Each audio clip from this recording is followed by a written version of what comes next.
Buonasera e ben ritrovati con una nuova edizione del TG Flash di New Sicilia. In apertura a Niscemi scatta il monitoraggio scientifico sulla frana in campo INGV e OGS su richiesta della Regione per analizzare i movimenti del terreno, presenza di gas e caratteristiche del suolo. Installate stazioni di rilevamento e avviate indagini sismiche e geoelettriche. La sicurezza dei cittadini è la nostra priorità assoluta, ha dichiarato il presidente Schifani.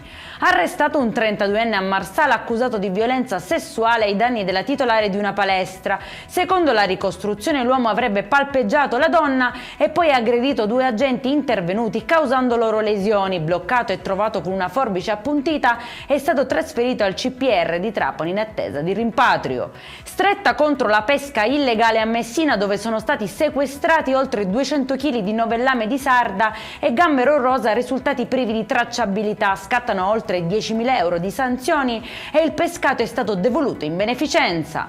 Controlli serrati nel centro storico di Catania durante i festeggiamenti di Sant'Agata. Sanzionati diversi venditori abusivi per occupazione irregolare di suolo pubblico e assenza di prezzi esposti. Sequestrati anche 70 kg di caramelle, un braciere con carne e un carretto di ceri e articoli religiosi.